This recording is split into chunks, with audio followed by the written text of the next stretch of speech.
Let's talk table saws. Job site versus cabinet. When is it time to upgrade and why? Here we go. Having a job site saw does come with its advantages. From my point of view, the top three are portability, low cost, and they're easy to use. You can easily load this saw into the back of your vehicle if you ever need to work outside of your typical work environment. And a lot of options are battery powered nowadays, making them extremely convenient to use just about anywhere. With this combination of portability and convenience, you could be helping out your friends and family with their projects too. On second thought, maybe having an incredibly heavy saw that has to stay put has its advantages as well. The average cost of a job site saw is usually around $400. Of course, there are outliers here. You could always go with an El Cheapo model, or you could even get one of those fancy pants hot dog saws. But in general, you can get a decent job site saw around $400, which is a lot more affordable, especially if you were able to save your pennies growing up by listening to your dad when he said, "Hey, think about what you want to eat with the refrigerator closed." Thanks, Dad. The nice thing about having a job site table saw is that you're pretty much buying it from the store, taking it home, maybe squaring up the fence, but the blades are already installed half the time. You can plug that sucker in and get started on your project a lot easier with a job site saw than you can with a cabinet saw. And all you really have to do is set it and forget it. So why would you upgrade? Well, my top three reasons I can see for why it would make sense to upgrade to a cabinet saw would be better results, more versatility, and improved workflow. So you're telling me if I upgrade to a cabinet saw, I'll automatically have better results? Okay, let's talk about that. Don't get me wrong, you can get pretty good results on a job site table saw. It just usually takes a little bit more work to achieve it. Not many job site saws have a fence that has a rail both in the front and the back of the saw. I lucked out with mine. It does have a rack and pinion mechanism in the front and back, allowing for it to be a lot easier to keep your fence square. Many table saws do not have this feature, and it leaves a lot to be desired. With the Harvey lineup, the fence is incredibly smooth, and it's highly adjustable with several points of contact. Now, these take a little bit of time to fine tune, but once you get them where you want them, it makes for a very enjoyable user experience. On top of that, the cast iron trunnion is heavy duty, yet delicate, keeping the blade accurately positioned without vibration, allowing for height and bevel adjustments that are smoother than a baby's bottom. When it comes to the motor, I selected the 110 TC. This has a 3 horsepower motor, which has a little bit more power, and it is TEFC rated, which means it's going to be protected from the dust and fan cooled, allowing you to push thicker materials through that blade without it getting bogged down.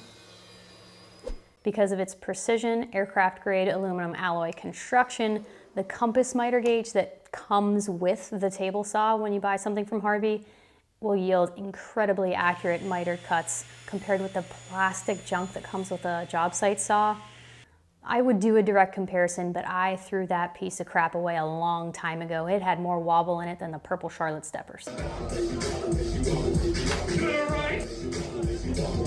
Harvey just upgraded that miter gauge as well to include a beefier flip stop and a newly designed fitness adjustment mechanism.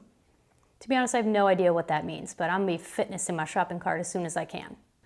Okay, so what makes it more versatile than a job site saw? Immediately what comes to mind are two things that I could not do on my job site saw. Use a dado stack and use a full-size crosscut sled. Have I done either of those things with my Harvey yet?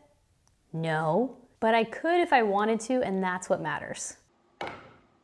Seriously though, when it comes to dado stacks, the arbor length is what matters. The diameter is actually the same on the cabinet saws and the job site saws. Most of them are 5/8 of an inch. When you get a job site saw that has a shorter arbor, it's not safe to put a dado stack on there because obviously that's going to be a lot wider than one single blade. You can find job site saws that will accommodate one, just you're going to have to comb through the spec sheets before buying to make sure if you have plans to use dado stacks. As far as crosscut sleds go, an infeed on a job site saw is pretty much non-existent. You might be able to utilize a small parts crosscut sled, but you want that sled to be fully supported. And I did not ever feel comfortable doing that on the job site. Now you could extend it yourself, or you could, buy one of those gadgets from Izzy Swan. But either way, you're gonna get a lot more material support when working with a cabinet saw. For the Harvey, you get 13.5 inches of clearance in front of the blade. And that's when you're using the blade like a psychopath and it's fully extended. If you're using the blade at a normal height, you can actually cross-cut a 14-inch wide board with the miter gauge fully supported. It's a lot safer, and you're gonna enjoy the user experience a lot more.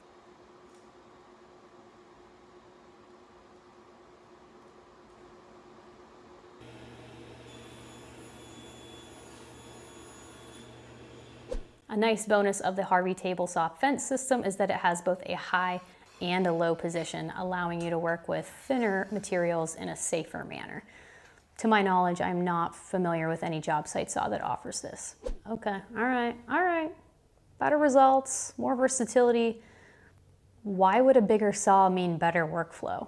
Well, first of all, what is workflow? For me, good workflow is chalked up to being able to move through your tasks with efficiency and still making sure to yield a high quality result. If you've become efficient with your job, it probably means you've found a way to streamline your operations with consistency, you've eliminated redundant behaviors, and therefore you have reduced the risk of losing time and money. So overall, better workflow could mean better business. So if we applied this concept to a table saw comparison, I still don't think it's fair for us to just say, okay, a cabinet table saw will allow us to achieve better workflow. Although in reality, the way Harvey engineers its machines, it definitely is better than any job site saw ever made, for sure. You know something? You suck. The bigger reality is you as the end user have to decide what saw works best for your shop and what saw is going to help you meet your business goals.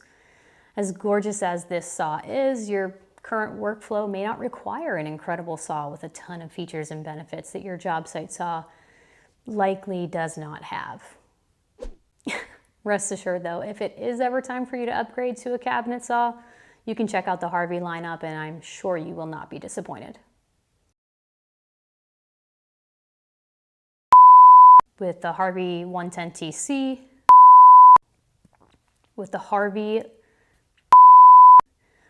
lineup of saws, with the Alpha series of saws from Harvey. Now these can be a little bit tedious to set up, but once you get them, now because of its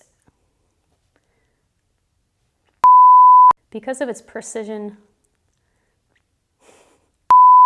Oh, I'm so glad to be done with this video. We're still going? You're still here. Thanks for watching. Hey, if you're wanting to leave a comment today, why don't you comment Harvey? That lets me know you guys are the real deal viewers and I really appreciate your time. Watching my videos actually directly supports my small business, so thank you. All right, catch you on the next one.